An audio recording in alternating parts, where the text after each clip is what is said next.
Welcome to Booked, where two guys tell you about the books they're reading. I'm Rob Olson. And I'm Olivia Snedden. I know I said that the next thing you'd be hearing is our weird holiday beach episode. That some things have occurred since then. And one of those things is the episode that you're listening to right now.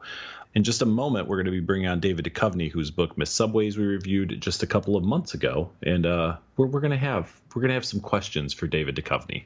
Yeah, I've got like a million things I'd like to say about talking to David Duchovny, but I'm pretty sure that you just want to get right to it. So without further ado, here is our conversation with David Duchovny. David, thanks for reaching out to us. It's great to have you on. It's my pleasure, and I was happy to discover your podcast just by accident. I have to say, I'm not a big podcast guy, so I just stumbled on it and I listened to it. And I was like, these guys sound like they're pretty fair and open-minded. I can't tell you how relieved I am that you said that. So I think, and even in the interview the review episode, we kind of touched on the fact that obviously we didn't really know you as much from writing as other things, but in an interview that I saw or heard, you talked about how your father published his novel when he was in his early 70s. So it kind of struck me as like, we know that you have an education in literature, and cut to a while later, your first novel comes out. So have you always kind of been a writer, or is that something that you feel like I finally became a writer now that these books are out? Well, let me just say that my favorite part of your podcast when I listened to it was where you played some of the music, and you were very skeptically queued it up, and then you were like, hey, that's not terrible. I might listen to that someday. That was my favorite part. But I think that I would have always identified myself as a writer, I think, from a young age, probably because my father identified himself as a writer, even though he hadn't published a novel until 72. He did write a play that was on Broadway in 1967 called The Trial of Lee Harvey Oswald, and it was the cliched too soon. It was 4 years after the assassination, and people weren't ready to see a play about the trial of a man who, Oswald, who had been killed and held responsible for it. And so that was a huge disaster. And he wrote like little political satire books, like The Wisdom of Spiro T. Agnew. He would collate quotes very much that were in opposition to one another and expose these establishment figures as fools. Like he had a book called The Establishment Dictionary, which was fake definitions of words in the establishment, like an Agnew to Agnew, and he'd make something up using phony Latin derivations and things like that. So he wrote a lot of little stuff, but he never wrote a sustained work of fiction, and I didn't think he ever would. And then at the age of 72, which was 3 years before he died, he did publish a novel called Coney that was very well reviewed in the New York Times. So it was kind of a wonderful example of either persistence or delusion on his part, and it was just a great example to me as a person, as a son, that he would have actually been telling the truth all those years, that he was actually a writer. So yeah, I would have always identified myself as going into my father's business in a way. I didn't know what else I was going to do with my life, so I thought, well, I should know how to write.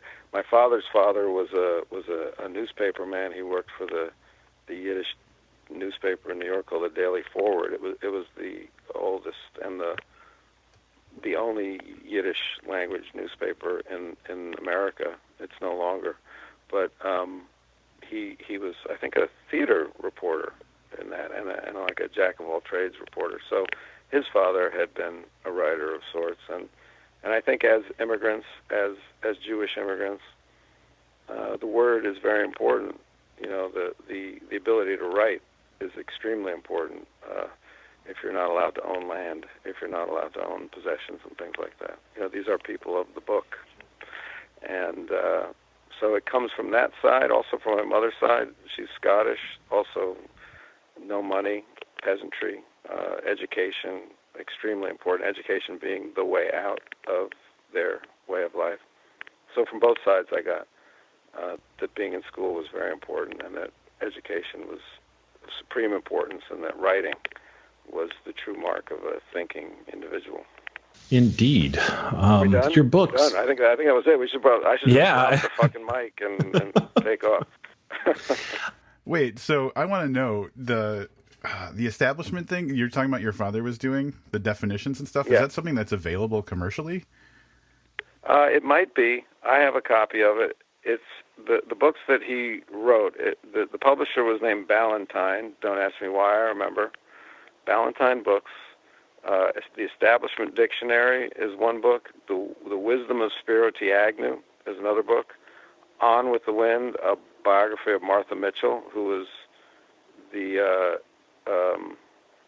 the United States District Attorney General wife. Remember Martha Mitchell during the Nixon administration? I guess she was known for spouting off, so he collected a bunch of her quotes. He also wrote a book called The Psychiatrist's Coloring Book, and the Nikita Khrushchev Coloring Book, which probably sound funnier than they actually were. And he also wrote a biography of David Ben-Gurion. He sounds like a really interesting cat now that I'm talking about him. I was going to say, this sounds like super witty and like cheeky fun. Yeah, he was maybe a little ahead of his time. He would have loved and hated Trump. You know, like now it's everybody's game to go after Trump in these ways. But I think he was a satirist at heart. He was a parodist and a satirist, and he had a good sense of humor. Wow. Yeah, it struck me while you were saying that he was ahead of his time and probably would have done very well in today's political climate with that type of writing. You mentioned satire. So we subsequently, since we've set up this interview, we're able to read Holy Cow and Bucky fucking Dent. So we are all caught up on the David Duchovny library. And it struck us that Holy Cow was satire and funny. Bucky fucking Dent, to me, felt a lot more like a literary piece. And then Miss Subways was kind of a great marriage. I think that it was part funny, but it was also part mysticism and part literary. If you were to describe yourself, and I know how labels suck, but if you were trying very quickly to explain to somebody like who your contemporaries are in literature, where would you classify yourself as a writer? Well, labels are good in the kitchen, because it's good to know where the silverware is, and it's good to know where the microwave is. So I think those are good. But where would I put myself? I'm probably, I think I'm also a sentimental writer. I think I'm a nostalgic writer. I think partly because of my education, I'm probably a literary writer. I can't escape the fact that I know or that I've been exposed to, the best writings that humankind has offered up, and that I can't forget it.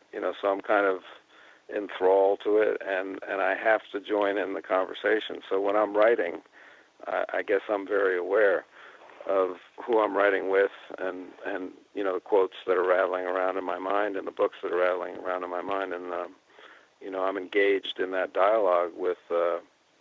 I guess with the canon is what they used to call it, or I want to engage with it. I mean, it's very important to me. Starting with the Bible, and then with the Greeks, with the Bible, and with Western literature.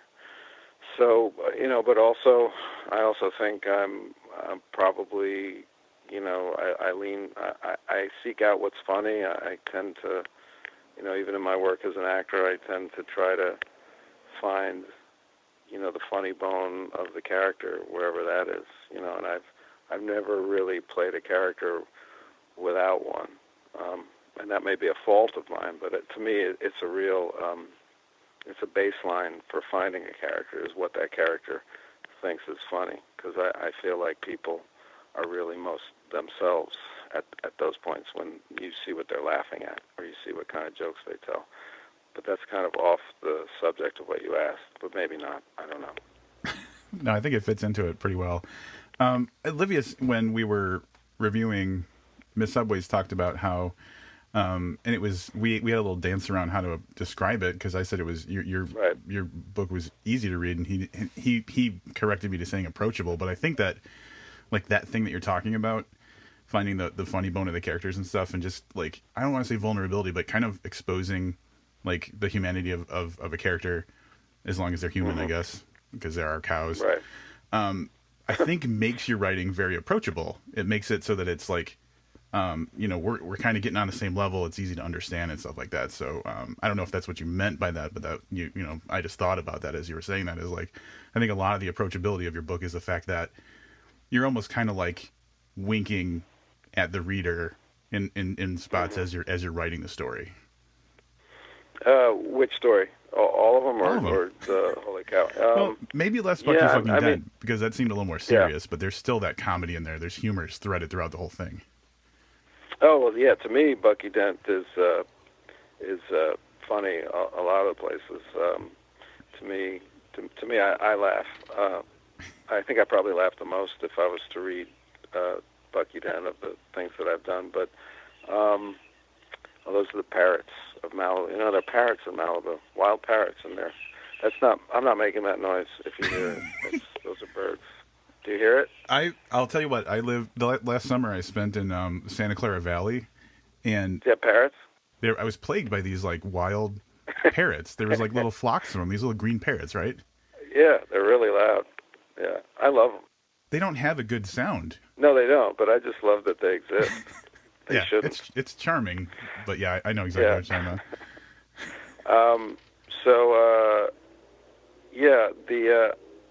I don't know. I mean, I probably it's probably a fault. I can't help but look for the funny of things or situations, and maybe it's a defense mechanism. Maybe it's a way that I'm not going as deeply as I could go. But I also believe that the funniest people that I've known in my life are actually the deepest people. So I guess I'm torn. With thinking, with feeling like, oh, my instinct is to go funny here. Maybe I shouldn't follow that instinct because maybe I'm trying to cover something up. So I kind of have that battle as an actor, as a writer, as anything, as a person.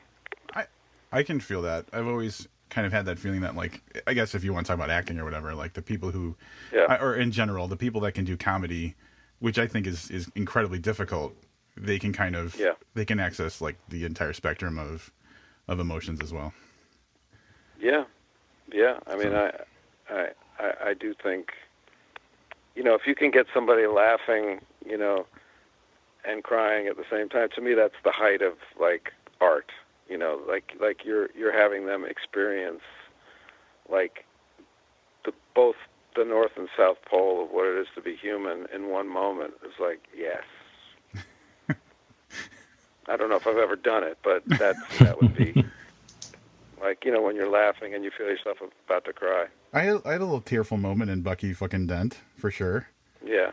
Mm-hmm. Well, I mean, we're going to try to make that as a movie one of these days. We've been trying for a while, and I do think it's a natural kind of a movie. It kind of lives in a very cliched, father-son baseball area, and yet I think if it's done correctly, it's not going to be cliched. So, since you mentioned it, baseball was almost like a third central character in Bucky Dent. What's your relationship to baseball? Was that all kind of genuine? Did you grow up on baseball and have that type of relationship to the game? It feels to me like when someone's a baseball fan, you're going to get a lot more passion than your average football fan or basketball fan or maybe soccer fan, if that such a thing exists. It's odd that way. My relationship to baseball is, I guess we dated when I was a kid. We dated pretty heavily when I was a kid. And then she broke up with me right around college. She didn't want me to play anymore. So I think I've always loved the game. I was a fan. I mean, not like a crazy fan. I find wearing the jersey of a grown man wearing the jersey of another man, I find it incomprehensible, that idea. So, you know what I'm saying? Mm-hmm. But I'm a fan, and when I was a kid, I was a fan. But there is something about baseball that just translates to literature in a way that it seems that other sports don't. Maybe it's just so slow, or who knows what it is. But the best sports writing seems to be about baseball and maybe boxing, but baseball. And I always like to say that you don't really have to know anything about baseball to enjoy Bucky Dent, and I guess I believe that's true, although I don't know what it would be like to not know anything about baseball, so I guess I'm just making that up.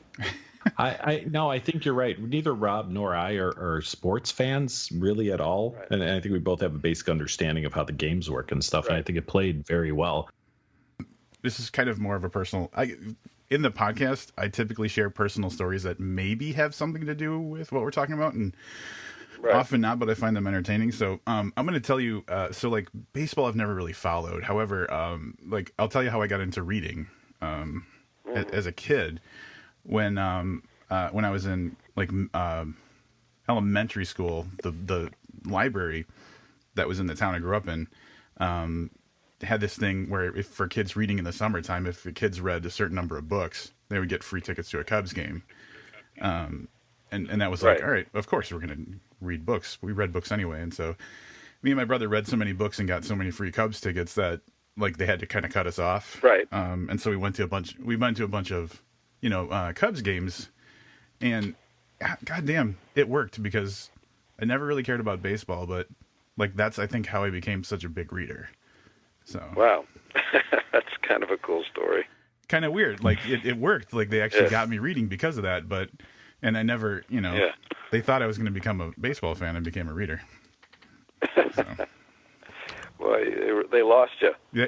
And you've never been back to a game since. Cubs lost me. And all right, so I'll do a postscript to this. I was living about 5 blocks away from Wrigley Field up until a year before the Cubs, went all the way. Yeah. And I was watching all the fanfare and everything, on the, when they won the World Series. And the only thought I had was, I'm so glad I don't live down there because it was just chaos. It was so A true fan. true. It's funny when Go Cubs. when I submitted Bucky to my editor, he's not a baseball guy at all. He's a great editor, but he said to me, it's just, I feel like, could we set it in the present day? Is there any way to could we make it about the Cubs? And I was like, oh, you mean make it like fucking Bartman or something fucking Bartman? Or, that kid who caught who interfered with the ball. Like, no, I can't do that. No, it's got to be Bucky. It's got to be 1978, and it's got to be Bucky fucking Dent. That's great. There's a very touching tribute towards the end of Bucky Dent, which I don't want to get too far into in the event that I don't want to spoil this for anybody. But my tears may have welled up a little bit in reading that. But then there was kind of a sadness there. So I felt like Marty, who the tribute is being made to without saying too much, that's what everybody identified him with, though, was just baseball. And I don't I've known people like that in my life. That's the guy who's the Bears fan, or that's the guy who's the Cubs fan. Right. So there was inherent sadness in that, even though it was kind of like a celebration of his life. Yeah. Was that, I don't know, is that intentional, I guess, is what I'm trying to say? That kind of mix of, there's a tribute to this guy, but sadly the tribute is to his fandom to a baseball team. I guess to me it was the fact that it was a lie was the tribute. The fact that the celebration was as if the Red Sox had won, and not that the Yankees had beaten them yet again, and the love that was being expressed was, in the face of the hard truth of reality and death. Love was going to create a fiction that was going to carry the day, and if and if the book is about anything else besides, that life belongs to the losers or whatever you might pull from the book, it's really about that love is often in service of telling a story a certain way that is not factual, but is a comfort and more true somehow spiritually to the ones who are involved in it than the cold, hard facts of winning or losing. And I'll have to say that with Bucky Dent, I know we're talking a lot about Bucky Dent, and we have questions about the other books. That's okay. With the Bucky fucking Dent book, in the beginning, I was thinking, okay, this is a strained father-son relationship, and I don't know why I didn't see it coming. But when we started to see the links that first off, Ted, but then like basically everybody would go to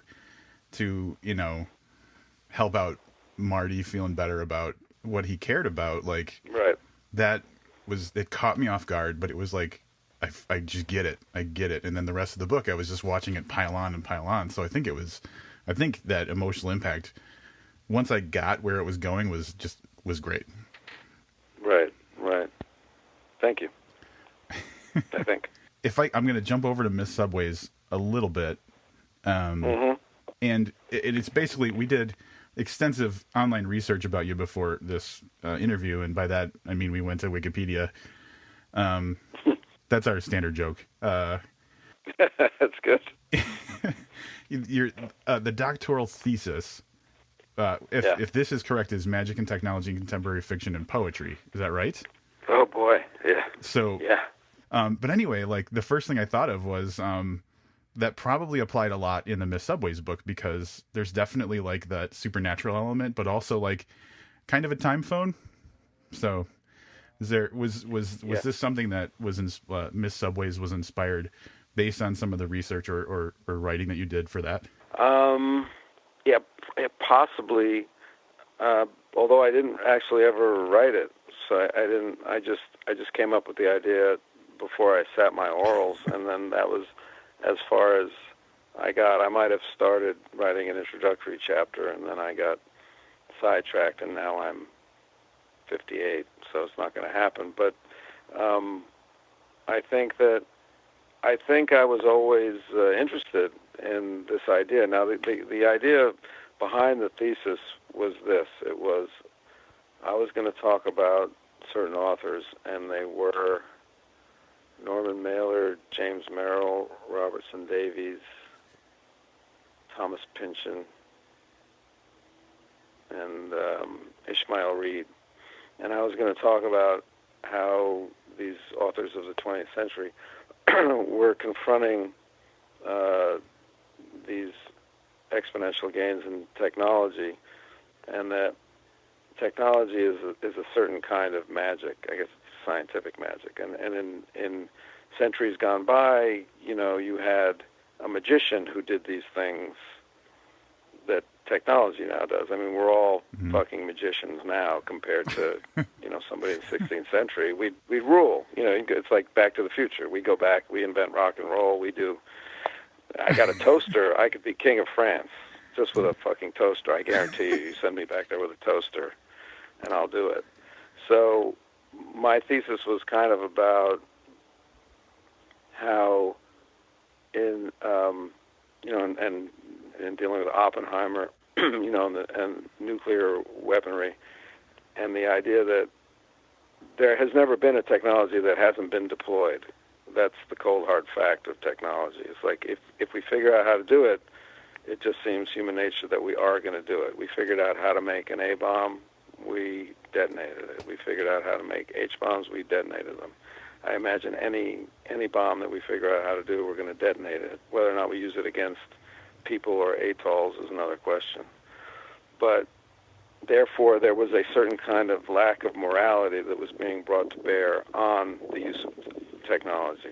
Whereas magic was pretty much bifurcated into good magic and bad magic. There was bad magic. There was magic that you shouldn't be practicing. There was Dr. Faustus. There was a whole tradition of good magic and bad magic.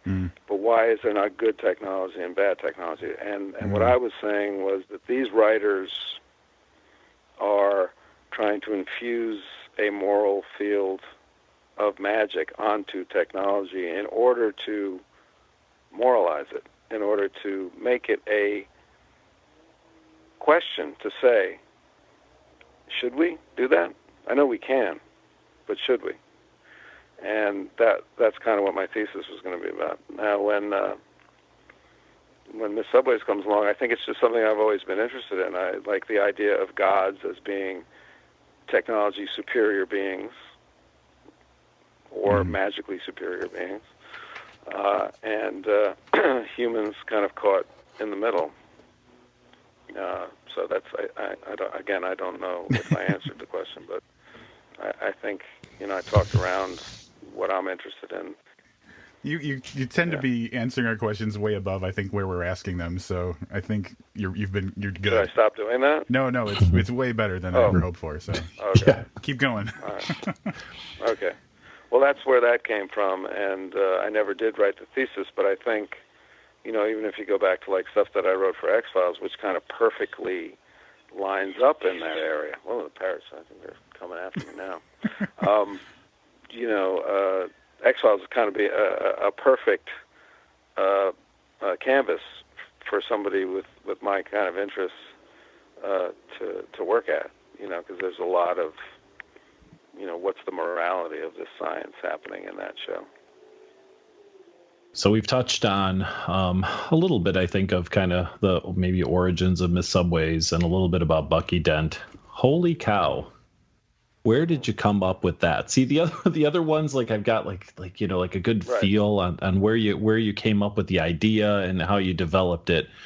For anybody who does not know, Holy Cow is about a small group of animals who can communicate with one another, that find out what really happens to animals and decide to make a change for the better for themselves. How did this come to be? Very, very simple. And I remember it very clearly, and it was a while ago. It was when I lived in L.A., and you spent a lot of time in your car, I find that driving can be a very creative act. The more creative it is, the worse driver you are, unfortunately. So, I would have, this kind of a spacing out that happens when you're driving. Paying attention but not. It's almost like swimming laps or running. And these are kind of good states of mind for me anyway, personally, to be in order for stuff to bubble up, just like ideas to bubble up. And so driving, I've always enjoyed driving in LA for that reason, is that I often have thoughts that seem to come out of nowhere that are interesting to me. Not often enough, but sometimes. And I was driving on Pacific Coast Highway, and it just fully formed into my head the thought. It was almost as if it was written on an index card. It said, I think it started, It's like, if I was a cow, I would probably try to get to India. And that's where the whole thing came from. It was just like, yeah, that makes a lot of sense. And I wonder what the story there is, and then I just started to like tease the idea more. I was like, okay, well, what other animals might seek safe haven? Okay, well, a pig, if he could get to Israel because of the kosher laws, he'd be safe. Okay, so we got a pig, wants to go to Israel. And then the turkey, maybe he thinks that country's named after him, so that he'd be a god if he goes there. So now I got my three heroes, and it's like, now I'm excited. I got three characters. I can maybe make a story about this. And when I was thinking about writing the first novel, I had the idea for Bucky. I even had the idea for Miss Subways back then in 2015. These were ideas that I'd toyed around with for years as screenplays or as just ideas that were in a drawer. And I knew I would write them up at some point. And it came time. I had time. I'd finished Californication. I had some time off. I was like, okay, I'm going to write that first novel. I think I chose Holy Cow because it was kind of like it took the pressure off of it, announcing myself as a writer of like serious adult fiction. I thought, okay, this is kind of perched somewhere in between for kids, for adults. It's kind of like you don't know what it is.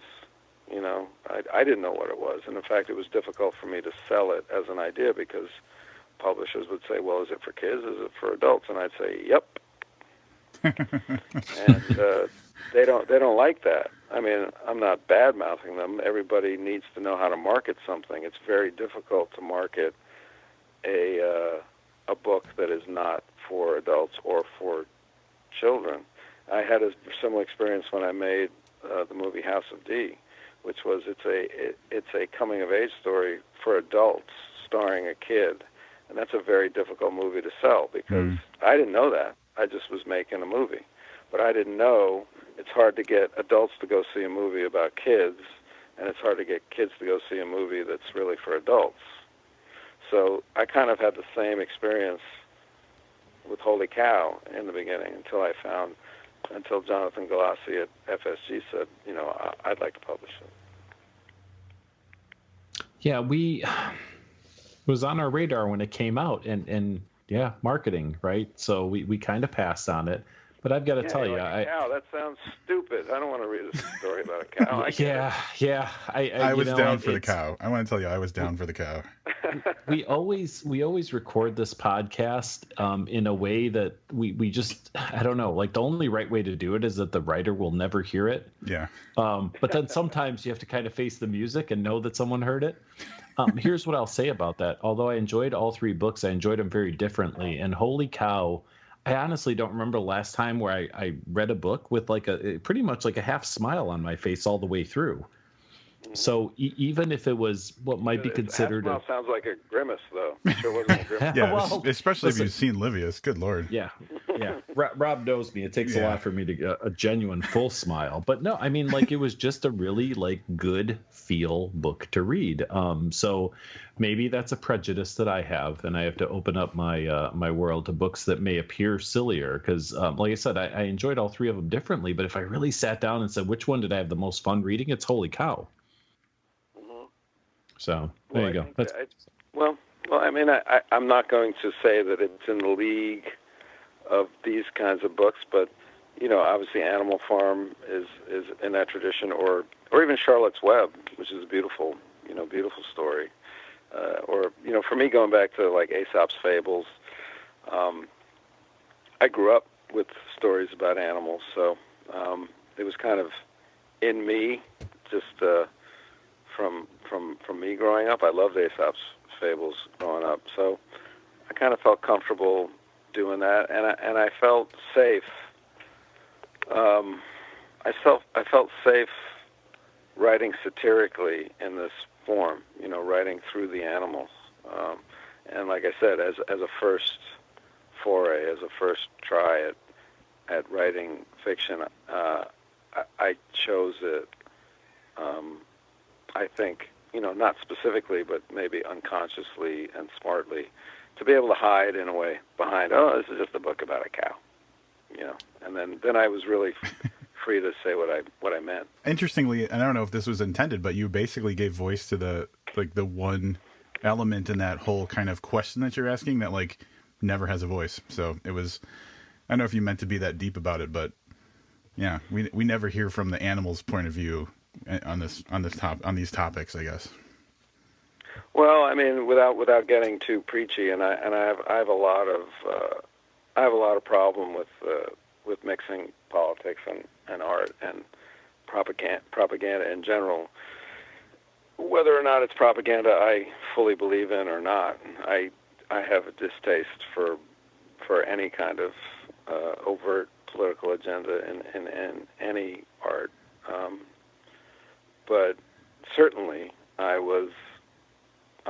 do believe in the consciousness of animals on this planet, and I do believe that we as a nation, it's a great disservice to our spiritual and psychic selves the way we treat animals and the way we harvest them on an industrial scale, and you know, that was part of this. Now, I don't believe that a cow has the type of consciousness that the the cow has in this book, Mm-hmm. but I do believe they have an animal consciousness, and I do believe that they feel pain and they feel love and they feel suffering, and I also believe that it's okay to eat them. I think that we have I think we are omnivores as humans, but the way, it was kind of written as a very oblique critique of industrial size meat farming that we do in this country. Now that brings up. So I didn't have this question prepared, but you saying that made me think. Like, I guess after the book came out, how was it received? Did you have to answer really stupid questions about like animals can't fly or things, or did you have to kind of put the book in perspective for people that didn't understand it? Well, I didn't want to get into the politics of it because I felt like I was writing an entertaining fable in a way, and that if you wanted to get an actual what can be done about this, that's a whole different discussion, and that's not necessarily the discussion that I'm seeking to have by writing this book. I really feel that books, they raise questions. They don't give it. And once you start giving answers, I don't think you're really not an artist anymore. You're some kind of politician. But the best question I got was when before the book came out, and it was getting translated into other languages, and I got a query from the German translator, who actually wrote a bestseller in Germany called "He's Back" about Hitler coming back to the present day. And it was a huge bestseller, a satire. And I was really happy that this guy was going to take the time to translate my book. And it was either him or his editor said basically that how could Elsie give milk if she hadn't had sex yet? If she hadn't had calves yet. I'm such a city boy that it never even occurred to me that I'd written this whole thing. So I was like, fuck. And it all fell apart. Oh my God. It all fell apart. And so at the end, I don't know if you read the addendum where I talk about how Elsie, can't be trusted, the stuff she told me. And that one of them is, how could she be giving milk if she claims to have been a virgin at that time? So Elsie was outed as an unreliable narrator? Exactly. Wow. I had to throw her under the bus. It was either her or me. Well, a friend of ours once said that, the character can be wrong about something. It doesn't mean that the author is. So I have taken refuge beneath that many a time, and I'm sure I will continue to. That's the way to go. I want to commend you on that was something that bothered me. That whole politics and art thing has bothered me for a while, and I was never able to really put it into words. And recently I read an article, maybe I was listening to a podcast, and I remember it was just stop ruining art by putting your politics into it. So I want to commend you for having that. I think that's a great way to go. Well, the politics is in it because you can't, politics is in art. You can't do something that's not political, really. The fact that it's not political even is political. Like, okay, here's my apolitical work of art. That's political. But if you have an agenda, if you're grinding an axe about a specific issue, or an agenda of specific issues, I couldn't commend your politics more if I agree with you, and I couldn't be more disappointed or unmoved by your work, because it just feels like a lecture. Yeah. And I feel like as a culture we're in a really tough place that way, because I feel like everything is being. It's not even like it used to be. You critique the author and then the book. It seemed like the beginnings of celebrity culture or whatever. Like, okay, it's all about the person, and now it's like all about the politics of that person and how it's being implemented through the artwork. And I'm an old fogey with this, and I'm just throwing up my hands and going, it's all propaganda. You know, even if I agree, it's still propaganda. It's like it's filtered through a cause. Like it can't just be what it is.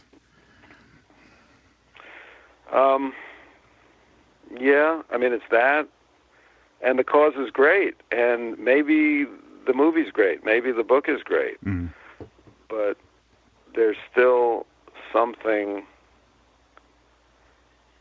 that gets to me as a consumer of these things, as a reader, as a watcher, where you talk about unreliable narrator. I feel that's an unreliable artist who's trying to convince me of a political position of some kind. I had a question, and it's not going to fit well, so I don't know if I want to ask it or not. But something came up earlier, and it's in my brain. You were talking about like when you were in the car, and I'm sorry to switch lanes on you here, talking about cars, and being creative in the car, and your music. You've got the 2 albums. You've got Every Third Thought, and then Hell or High Water. And the Hell or High Water one just reminded me of one of those car thoughts. And I'm sorry that I'm just subjecting you to my thoughts and stuff like that. All right.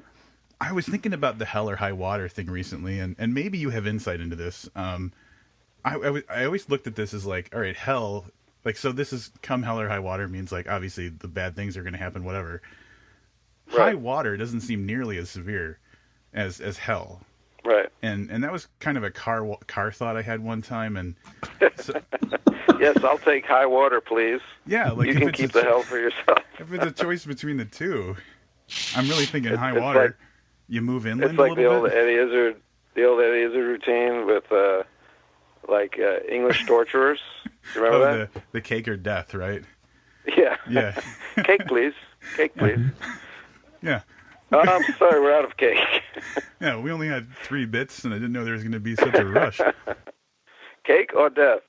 Obviously, I'm not making light of your art, but it triggered a thought in my head. Well, I think the saying is older. You know, I think it's an old saying, and I think it comes from a time when high water was a big deal. You know, you're talking about flood. You know, I think it's really Sure. hell or you know, tsunami type floodings. Right. You know, so it's not just you know, high tide or whatever. Although high tide can be tough, but it's I just always loved. I guess I loved the phrase when I was writing the song. And it struck me as kind of sadly funny to write the line, "I said I'd love you, come hell or high water." Well, the flood's in. You know, so yeah. To me it was a good way into a lyric. So that's where that all comes from. That's great. No, I love it. Yeah. So while we're on the music, it seems like you've got acting down. You've nailed the literary stuff, and now to be a true Renaissance man, right? We had to move into music. How, like, I don't want to know like how you came to that decision. I guess, was it a tough decision to make to try your hand at music? That's an interesting question, because I would never have done it if I hadn't been pushed almost every step of the way with the music. Because honestly, throughout my life, if you would have asked me what's my greatest fear, it would be having to sing alone in public, in front of anybody, really. I mean, I was in, you know, church school where you sing hymns, and, you know, I was one of the kids who was told to, you know, just lip sync. David, just move your lips. So it was never. There's never been a point in my life where somebody goes, "You should sing," and so yeah, it would have been. It's so absurd to me that not only that I record myself singing, but that I do it live where I'm not protected. So it's a wonderful absurdity in my life. It's like one of these things that I think about, and I just go, it's just goes to show that you don't know anything at all about what's going to happen in your life. So I started playing guitar like 6 or 7 years ago, something to do with Californication, and then I started going, well, I can get free lessons if I have Hank playing guitar. So I started getting free lessons. That's clever. And yeah, and cheap. You know, it helps to be half Scottish sometimes. You can figure these things out. And I started playing guitar. It was really just to amuse myself. And then I started playing, you know, looking up on the internet, and you know, anybody can find the music for these songs that I grew up loving, and they're rock and roll, so they're pretty simple. And I was just amazed at how simple they were, not in the sense of easy, but they were simple. And I was surprised to find that I would put chords together and I would hear melodies that maybe I couldn't sing so well, but I could hear them. And if I brought them to a friend of mine who was a really good singer and guitar player, then he could pad out the melodies for me in ways that I heard them in my head but couldn't reproduce them. And then once I heard him do them, then I could kind of copy it. And then I just started singing better that way. And then I met this guy, Brad Davidson, who said, hey, you know, I really think these songs, you know, I started writing songs, and he said, I think these songs are legit, and, you know, if you want to work on your voice, if you really want to work on that, then I think you should, you know, we should record some of them. So I was like, okay, I'll do that, but, you know, you use auto-tune, and I will never perform live, so let's just do this, and you can just I can sound like Cher on that song, or I can sound, you know, like Kanye, just auto-tune the fuck out of me and make me sound amazing, and then I will be like Steely Dan, and I will never hit the road, and you'll just think that I can sing. And so that's not how we recorded. Ultimately, we recorded it. I mean, I'm sure I'm tuned a little bit, but I'm not tuned a lot, and I do perform live, and I'm not tuned there, and I hit the wrong notes sometimes, and I go flat and I go sharp, but that's rock and roll, and that's live performance, and I'm perfectly okay with that at this point. I mean, I always want to sing better. I always want to sing like Sting. You know, I always want to be pitch perfect, but it ain't ever going to happen.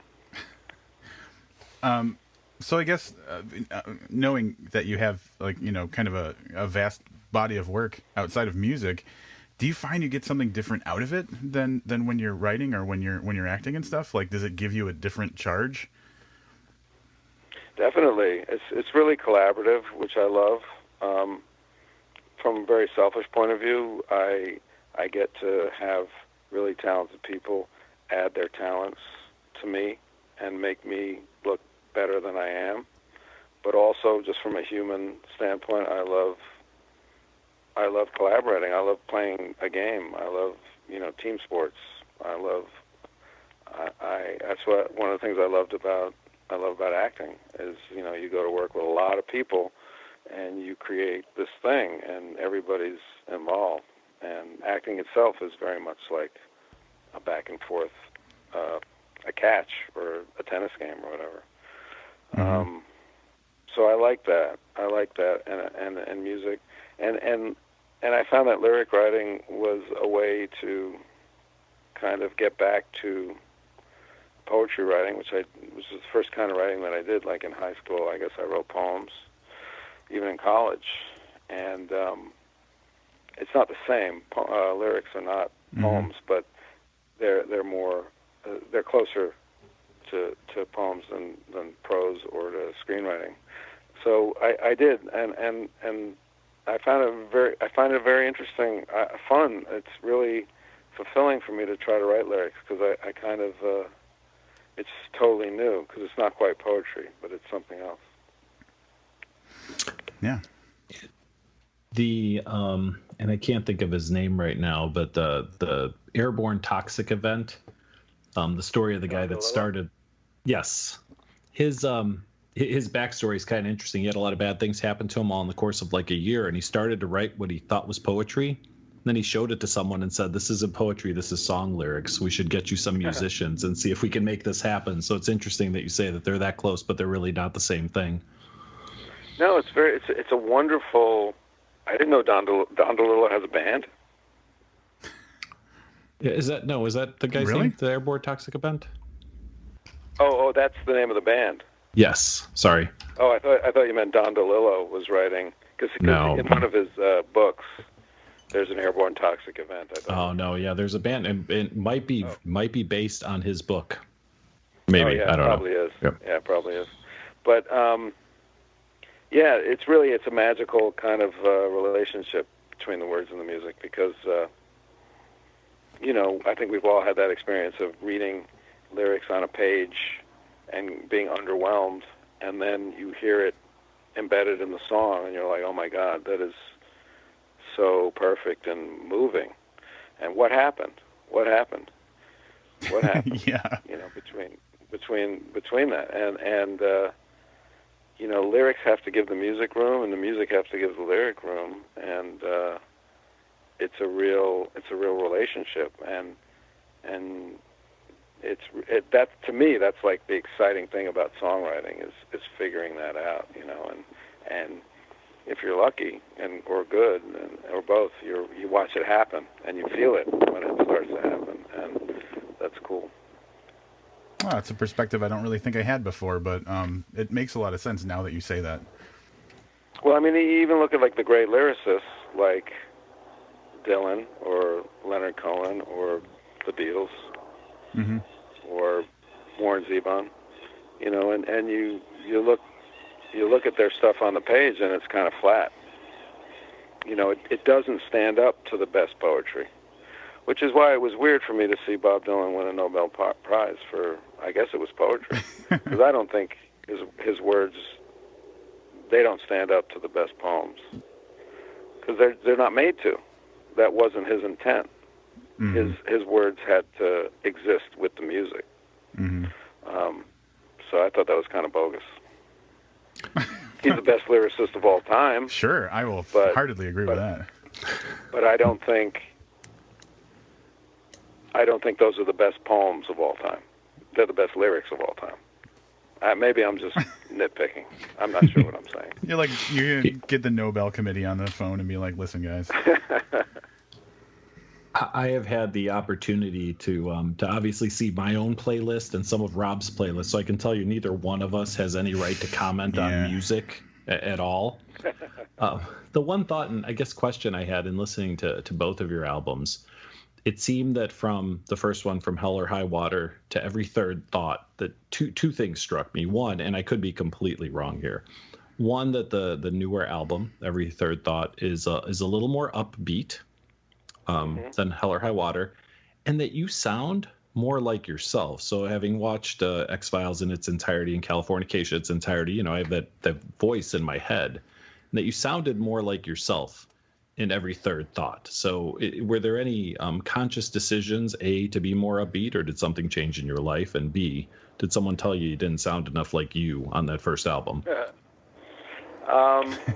Good question. And I think it has an answer.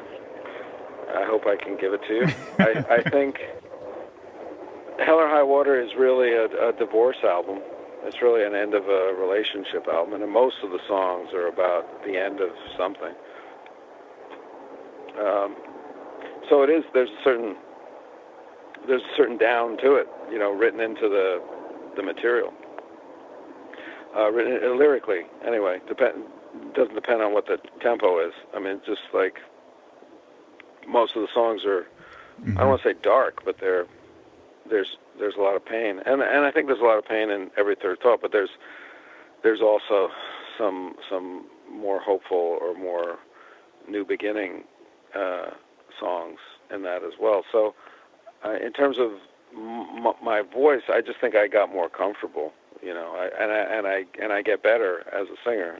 I mean, I get more relaxed. I get more willing to take some chances, or to expand my range a little bit, or to really sing out. So when I recorded Hell or High Water, I was terrified and terribly embarrassed to be singing at all. I really thought I had no business to be singing, and I'm sure you'd have some people that will agree with that. So it's like I just, it was everything I could do to get through that and to try to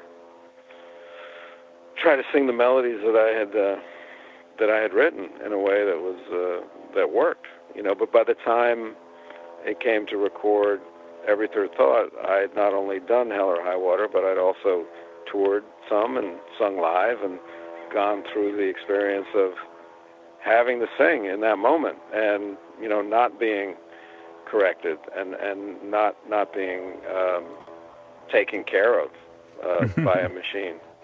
So, having been through all that and to survive, and not only survive, but kind of feel invigorated and exhilarated by that connection of just singing with my own particular voice.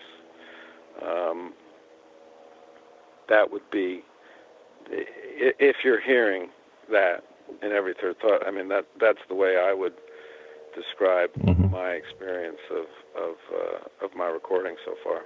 I mean, the first day that we recorded Hell or High Water, we were recording a song that didn't ultimately make it on the album called Stay on the Train. And, at some point after about 4 hours into it, I was actually lying on the floor of the studio just repeating, "This is a mistake. This is a huge mistake. This is a mistake." And I had to be walked around the building and given a drink and get back in there, and then it got better from there. It's fascinating that that you're and forgive me in advance if I say this in a really poor way, but that your confidence in a performance can be shook, even though the fanboys of the world would be like, "Oh, you're fucking Mulder, you can do this," but it has nothing to do with this other medium, and so you're kind of starting fresh in another medium, and so it's not only that. It's not only that. It's as an actor, I've had when you're starting a new role, you have days in the beginning. Hopefully, they get fewer and farther between, but you have days where you are just lost, and you're like, I don't know what the fuck I'm doing. I'm terrible. I'm not here. I'm not present. I'm not listening. Nothing. Nothing is real. I'm full of shit. I'm phony. I can see the words on the page as my mouth is moving. I can, all these things. So it's that's, on the other hand, you could say that's what makes it so exciting in a way. It's if I was going to everything going, I'm older, I can do this, or I've done this, therefore I can do that. That, it might be soothing in a way, but it's not that. It's not really human. You don't get that thrill of accomplishment. Oh man, it's great. To go through a day, and I've had many of these days on all different kinds of acting jobs. A day where I am completely lost and unsure and insecure, and to keep going and to actually get to a point where you do some decent work. Oh man, those are the best days. I go home and I'm like, I'm a hero. Today I was a hero. Today I was a fucking hero. Oh, trust us. We've interviewed hundreds of authors, and it was intimidating to talk to you. So I feel like we know what that's like a little bit, right. At least. I had in a nutshell, and this is not totally on point, but it speaks a little to what I'm trying to say. Is when I was shooting. I was shooting a movie in Montreal, and I think it's the one movie I've done that actually never came out, and it was called The Secret, and it was a great idea. It was a remake of a Japanese movie and a novel, Japanese novel, and it was a cool kind of thriller idea. But anyway, for whatever reason, the movie didn't ultimately work. But my movie House of D came out maybe the second week we were shooting that, and my driver was a Quebecois guy, and he didn't speak much English, but he saw that my movie had been reviewed in the local paper. House of D had been reviewed, so he very kindly opened it up on my seat from when I was getting in to go to work that morning, And I don't think he didn't see what was written, or else he probably wouldn't have done that. So I get into the car, and the first line is, House of D gets an F. Oh, and no. I'm like, what the fuck? And then the first line is, has somebody abducted David Duchovny's brains? Oh, Jesus. And like my stomach is just dropping. I'm like sweating, cold sweat. So I go to my trailer, and I'm completely, that feeling when you're just out of your body. You've been like kicked out of your body, Yeah. and you're so uncomfortable that you're just like jittering somewhere 3 feet outside of your body. And I'm just thinking, what am I going to do with this? What can I do? I mean, I gotta. And then I was like, well, I got to go to work today. I got to go act now. These people are paying me. They're making their movie. They've hired me to do good work on their movie, not to wallow in self-pity or whatever it is I'm doing here. So I've got to go and do good work today. I got to suck it up somehow and go do good work. And then, like that day, I got home and I was like, David, you're a good person. You really showed up for the other guy. You could have just given up.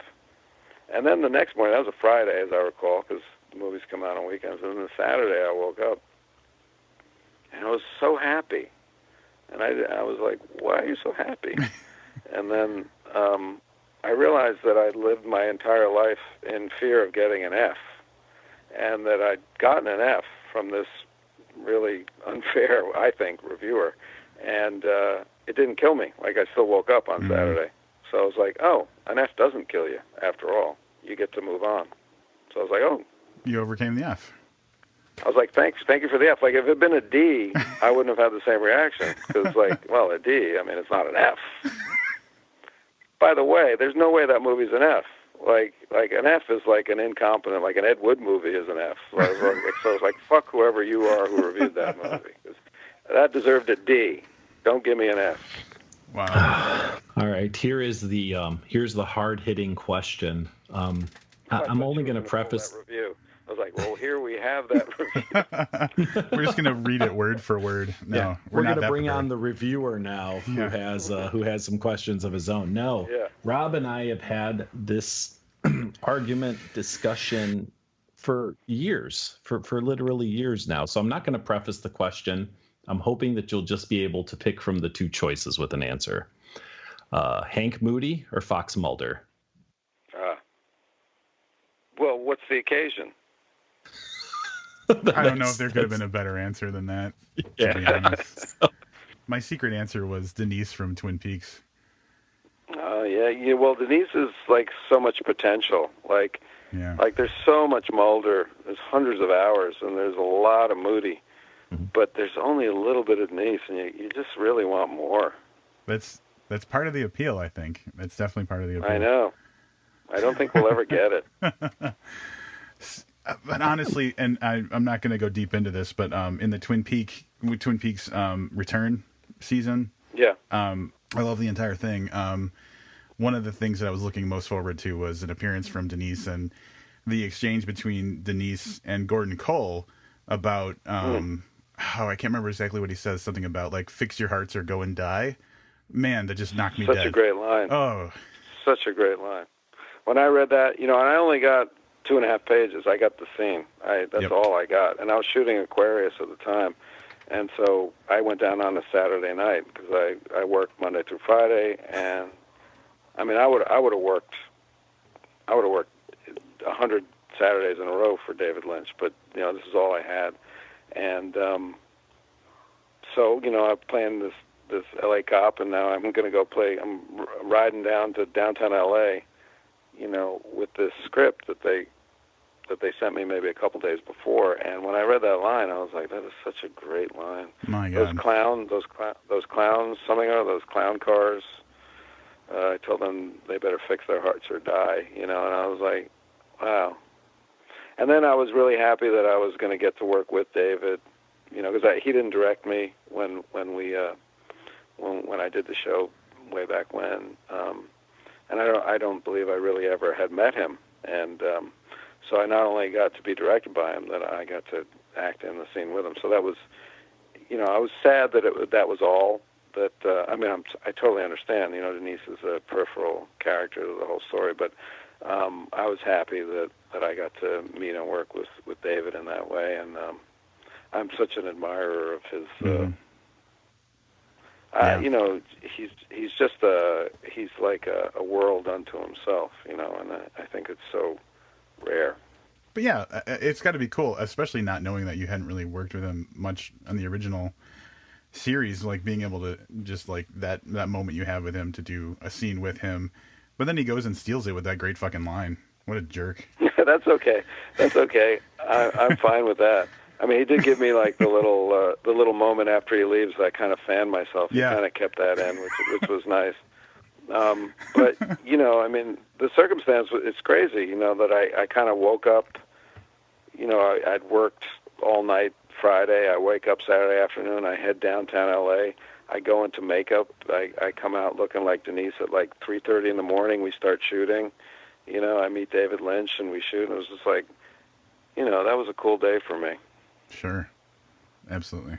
So what, I guess originally we were going to say what book can we look forward to next, because this is a book podcast, but like what from David Duchovny are we going to be seeing on the horizon soon? Well, I do have a book that I haven't started writing yet, but I'm in the research mode, and it's kind of for me it's more of a sprawling kind of epic, American big landscape novel. So it's very different for me, and I'm terrified to try it. And I got a lot of story to tell, and I think it's an interesting story. And I'm waiting for some of the research to come in, and I think that's going to lead me in directions that are even more interesting. And I think I think it's going to be good. I can only hope that it's going to be good, and I'm eager to start.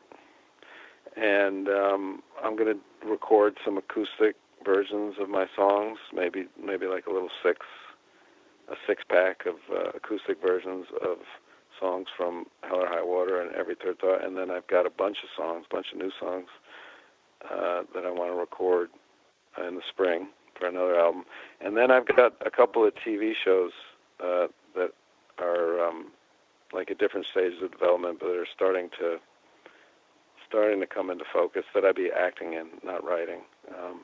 And I want to direct Bucky Dent. So there's a lot of nothing, but also a lot of something. Awesome. Is there anything on your radar you want to recommend for us or for listeners to check out? No, I'm not. I read a lot, but the people that I would recommend don't need the recommendation. They're really good. There's nobody that I'm going to discover for you that I'm some hidden jewel that I know about. I mean, I went to see Portugal the Man the other day, and I'm like, hey, that's a great band. But I'm sure everybody knows that already. Well, definitely want to thank you for taking some time to talk to us about. I mean, I think we probably just like got the tip of the iceberg, and I'm sure we could talk for hours and hours and hours. But thank you so much for joining us, and it was a real pleasure talking to you. It was my pleasure, and I would love to, if I ever do finish the next book, or if you just want me to come on without a book, next time the TV or movie happens, we'll do that too, if you want. And there you have it. That was David Duchovny, dude. That was a pretty excellent interview. Yeah, he makes podcasting look easy, I guess. Yeah, So, yeah. Well, he did all the heavy lifting in that one, I'll be honest. So, at any rate, thanks for listening.